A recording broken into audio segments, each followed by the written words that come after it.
M to be financially unbreakable, मतलब आप अपने आप को मेंटली और फाइनेंशियली इतना स्ट्रांग बना दो कि मार्केट साइकिल से आपको कुछ फर्क ही ना पड़े।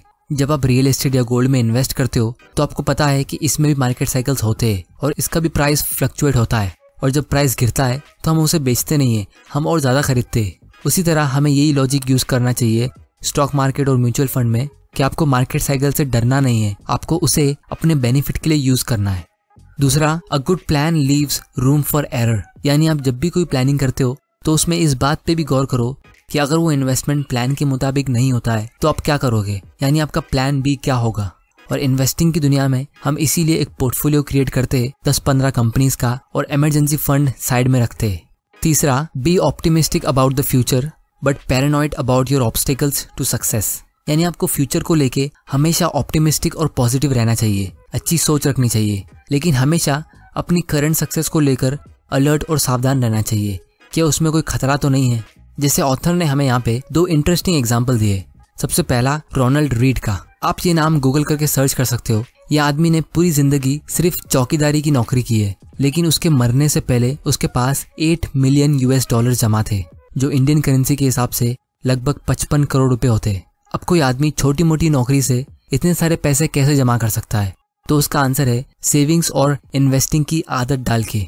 और दूसरी तरफ दूसरा एग्जाम्पल है रिचर्ड फस्कॉन का, जो दुनिया के सबसे टॉप कॉलेज हार्वर्ड यूनिवर्सिटी से पढ़ाई करता है, दुनिया के सबसे टॉप कंपनीज मैरिल लिंच में काम करता है और एक अच्छी पोस्ट पे एग्जीक्यूटिव बनता है, लेकिन उसने कर्जे की और खर्चा करने की इतनी आदत डाली जिसकी वजह से 2008 में उसे बैंकरप्सी डिक्लेयर करनी पड़ी। दोस्तों, गरीबी से बुरी चीज क्या होती है? वो ये कि आप अमीर बने और फिर वापस गरीब हो गए। तो इसीलिए अगर आप अपने दम पे 10 लाख रुपए इन्वेस्ट करके उसे मैनेज नहीं कर सकते तो आप 10 करोड़ रुपए मैनेज नहीं कर सकते।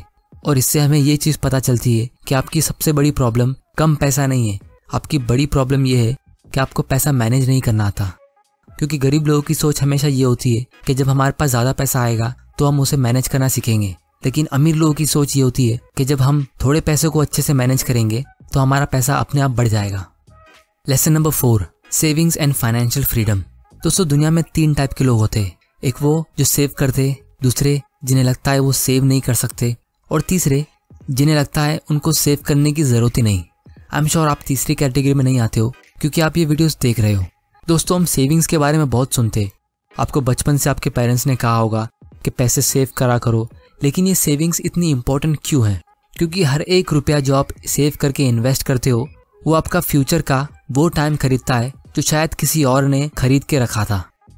तो इसीलिए ऑथर के हिसाब से अगर आपकी सैलरी कम भी हो तो भी आप अमीर बन सकते हो, लेकिन अगर आप सेविंग्स करते ही नहीं हो तो आप कभी अमीर बनोगे ही नहीं। लेसन नंबर 5 और सबसे इंपॉर्टेंट, मॉर्गन हाउसेल के लाइफ टिप्स।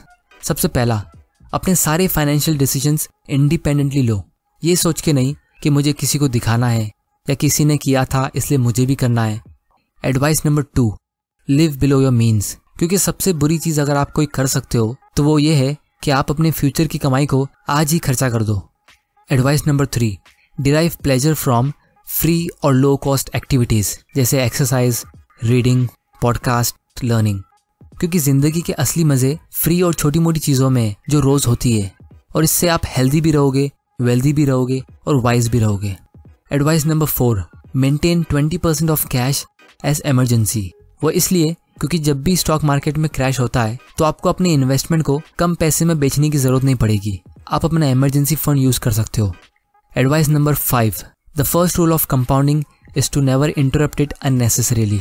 आपकी actual wealth long term investing से ही ग्रो होगी कंपाउंडिंग के थ्रू, लेकिन उसकी कंडीशन ये है कि आप उसे बिना रोक टोक के कंपाउंड होने दो। Advice number 6, every investor should pick a strategy that has the highest odds of successfully meeting their goals. और ऑथर के हिसाब से इंडेक्स फंड लोगों के लिए सबसे बेस्ट चॉइस है। Advice number 7, 3 key elements of Housel's approach, a high savings rate, patience and long term optimism. क्योंकि दोस्तों, बहुत सारे लोग सपने देखते हैं कि उनको करोड़पति लोगों वाली लाइफ जीनी है, दुनिया में बेहतरीन जगह घूमना है, लेकिन एक्चुअली में उनके बोलने का मतलब ये होता है कि उन्हें करोड़ रुपया खर्चा करना है, जो उनकी कही हुई बात से बिल्कुल ऑपोजिट है। क्योंकि अगर आप अपना करोड़ रुपया खर्चा कर दोगे तो करोड़पति कैसे कहलाओगे?